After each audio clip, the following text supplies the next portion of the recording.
We are covering Colorado First here on CBS News at 6 o'clock for you as people in our state continue to struggle to find affordable housing. A lot of Coloradans are finding roommates. But some cities in Colorado have limits on how many unrelated people can live under one roof. But those restrictions would come to an end under a bill that has won support from both the Colorado House and the Senate.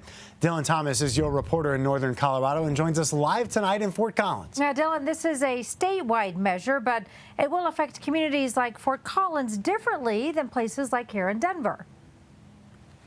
Yeah, in Fort Collins, a decades-old law known as U+2 limits the number of people who are unrelated that can live in one household to just 3, meaning you could have a 10,000 square foot house with 12 bedrooms in it, but you would be limited to only having 2 roommates who weren't related to you. What was intended to preserve a quiet, small area in neighborhoods around a growing college community has now created in ways a lack of housing, but soon a Colorado bill being proposed could change that.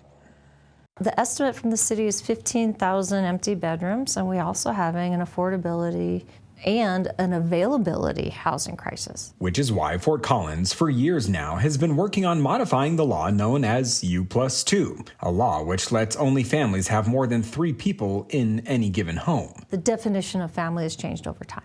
And so too has the city, says Mayor Jenny Arndt. Since the ordinance was created, Fort Collins' population has exploded along with the CSU student body. And our town kept growing, right? And the housing didn't keep pace. We're talking about teachers wanting to live together, nurses, all the occupations, also seniors. Now state lawmakers are on pace to adopt House Bill 24-1007, which would prohibit residential occupancy limits throughout Colorado, except for when promoting health and safety.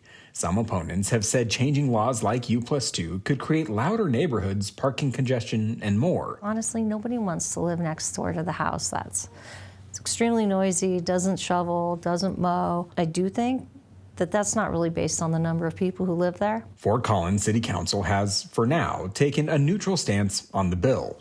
But Mayor Arndt promised no matter what, Fort Collins will be changing U+2 this year, with or without order from the state. I don't think increasing occupancy is the silver bullet to affordability, but I do think it opens up bedrooms that wouldn't be opened up before. It's time to modify the occupancy ordinance. We have people who need a place to live, and we have empty bedrooms.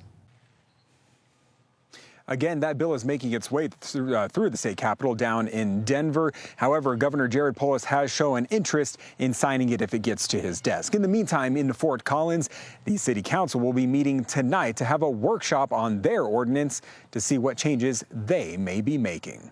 Reporting live tonight in northern Colorado, Dylan Thomas covering Colorado First.